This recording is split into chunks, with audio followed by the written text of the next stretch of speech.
അനന്തപുരിയിലേക്കെത്തുന്നു നരേന്ദ്രമോദി.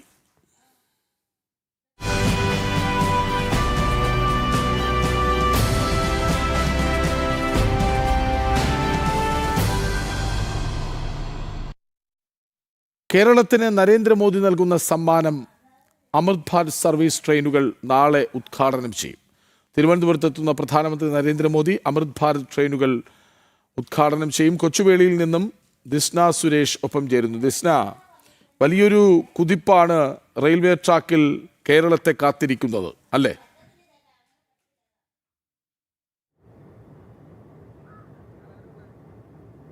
തീർച്ചയായും കൃഷ്ണരാജ് സൂചിപ്പിച്ചതുപോലെ തന്നെ കേരളത്തിന് കേന്ദ്രം നൽകുന്ന സമ്മാനം തന്നെയാണ് വന്ദേ ഭാരതിന് ശേഷം അടുത്ത സമ്മാനം എന്ന് തന്നെ ഈ അമൃത് ഭാരത് റെയിൽവേ നമുക്ക് പറയാൻ സാധിക്കും. ഞാനിപ്പോൾ ഉള്ളത് കൊച്ചുവേളി റെയിൽവേ സ്റ്റേഷനിലാണ്. ഇവിടെ 2 ട്രെയിനുകളാണ് പ്രധാനമായും ഉള്ളത്. കൃഷ്ണരാജ് നേരത്തെ സൂചിപ്പിച്ചതുപോലെ തന്നെ ഒരുപാട് പദ്ധതികൾ, അതോടൊപ്പം ജനങ്ങൾക്ക് ഉപകാരപ്രദമായ നിരവധി കാര്യങ്ങൾ കേന്ദ്ര സർക്കാർ നൽകുന്നു. അതിന് ഏറ്റവും വലിയ ഉദാഹരണം തന്നെയാണ് ഈ 2 ട്രെയിനുകൾ എന്ന് തന്നെയാണ് ഏറ്റവും എടുത്തു പറയേണ്ടത്. നമ്മളിപ്പോൾ കാണുന്നത് തിരുവനന്തപുരം നോർത്ത് കൊച്ചുവേളി ചർലപ്പള്ളി ട്രെയിൻ സർവീസാണ്.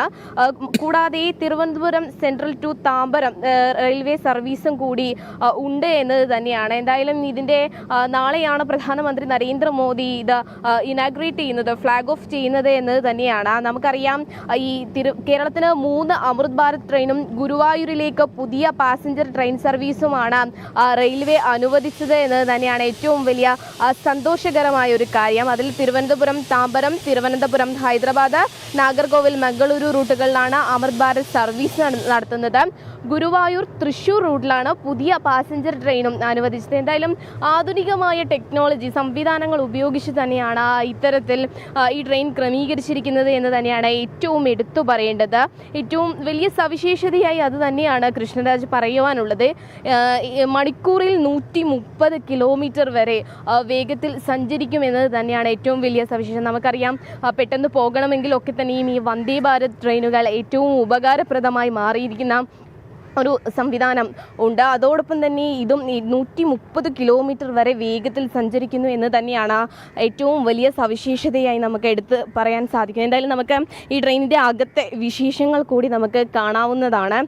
സീറ്റ് സംവിധാനങ്ങൾ, അതോടൊപ്പം തന്നെ കോച്ചിൻ്റെ ക്രമീകരണങ്ങളൊക്കെ നമുക്ക് ഈ ദൃശ്യങ്ങളിലൂടെ വ്യക്തമാകും എന്ന് തന്നെയാണ്. ഏറ്റവും വലിയ മറ്റൊരു സവിശേഷത എന്ന് പറയുന്നത് എക്സ്പ്രസ് ട്രെയിനുകളേക്കാൾ നിരക്ക് വളരെയധികം കുറവാണ് എന്നത് തന്നെയാണ് മറ്റൊരു സവിശേഷത. മാത്രമല്ല കോച്ചുകളിൽ CCTV നിരീക്ഷണം ഉണ്ടാകും എന്നത് തന്നെ മറ്റൊരു സവിശേഷത. നമുക്കറിയാം ഈ അറിയിപ്പുകളൊക്കെ വരുന്നത് ഡിജിറ്റലൈസേഷൻ സംവിധാനങ്ങളിലൂടെയാണ് ഈ റെയിൽവേയുടെ എല്ലാ അറിയിപ്പുകളും വരുന്നത്. അതോടൊപ്പം തന്നെ CCTVയും ഉണ്ട്, CCTV ക്രമീകരണങ്ങളുണ്ട്. ഈ റെയിൽവേയിൽ അല്ലെങ്കിൽ ഈ കോച്ചിനുള്ളിൽ എന്തെങ്കിലുമൊക്കെ സംഭവിക്കുകയാണെങ്കിൽ ആ CCTVയിലൂടെ കൃത്യമായി വിവരങ്ങൾ ലഭിക്കും എന്നത് തന്നെയാണ് ഏറ്റവും എടുത്തു പറഞ്ഞത്. അത്തരത്തിൽ അത്യാധുനിക സംവിധാനങ്ങളോട് കൂടിയാണ് ഈ ട്രെയിൻ വികസിപ്പിച്ചെടുത്തിരിക്കുന്നത് എന്ന് തന്നെയാണ് ഏറ്റവും എടുത്തു പറയേണ്ടത്. അതോടൊപ്പം തന്നെ ഈ സീറ്റുകളുടെ ഒരു സവിശേഷത പറയുകയാണെങ്കിൽ മുന്നിലും പിന്നിലും ഒക്കെ തന്നെയും പുഷ്പുൾ ലോക്കോമോട്ടീവ് എഞ്ചിൻ ഘടിപ്പിച്ച സീറ്റുകളാണ് പ്രധാനമായും ഈ ട്രെയിനിൽ ഉള്ളത് എന്നതും മറ്റൊരു സവിശേഷത തന്നെയാണ് കൃഷ്ണരാജ്. അതോടൊപ്പം തന്നെ രാത്രികാല സ്ലീപ്പർ ട്രെയിനാണ്. ജനങ്ങൾക്ക് ഉപകാരപ്രദമായ രീതിയിൽ, ഏറ്റവും ഉപയോഗപ്രദമായ രീതിയിൽ ഈ ട്രെയിൻ സർവീസുകൾ കേരളത്തിൽ ഉണ്ടാവും എന്നത് തന്നെയാണ് ഏറ്റവും എടുത്തു പറയേണ്ടത്. ഇതിൻ്റെ സമയക്രമം കൂടി ഒന്ന് വിശദീകരിക്കുകയാണ്. അതായത് ഈ താമ്പരം തിരുവനന്തപുരം ട്രെയിന് പുറപ്പെടുന്നത് ചൊവ്വാഴ്ച 5:30 കൂടിയാണ്. ഈ ബുധനാഴ്ച 8 മണിയോടുകൂടി അത് തിരുവനന്തപുരത്ത് എത്തുകയാണ്. പിന്നീട് പുറപ്പെടുന്ന മറ്റൊരു മടക്കയാത്ര എന്ന് പറയുന്നത് വ്യാഴാഴ്ച 10:40 കൂടിയാണ് ഇതിൻ്റെ മടക്കയാത്ര എന്ന് പറയുന്നത്. അതോടൊപ്പം തന്നെ ഈ ചെർലാപ്പള്ളി സർവീസ് പുറപ്പെടുന്നത് ചൊവ്വ 2:45 കൂടിയും ബുധനാഴ്ച 5:30 കൂടി തിരുവനന്തപുരം നോർത്തിലെത്തുന്നു. മടക്കയാത്ര ബുധനാഴ്ച 5:30 കൂടിയാണ്. അത്തരത്തിൽ അത്യാധുനിക രീതിയിലുള്ള എല്ലാ സംവിധാനങ്ങളുമുള്ള ട്രെയിനാണ് നാളെ അനന്തപുരിയിൽ എത്തുന്ന പ്രധാനമന്ത്രി നരേന്ദ്രമോദി നൽകുന്ന സമ്മാനം. അമൃത് ഭാരത് സർവീസ് ട്രെയിനുകൾ നാളെ ഉദ്ഘാടനം ചെയ്യപ്പെടുകയാണ്. അതേ ഇടത്ത് നിന്ന് തത്സമയം നൽകുകയായിരുന്നു ദിസ്ന സുരേഷ്.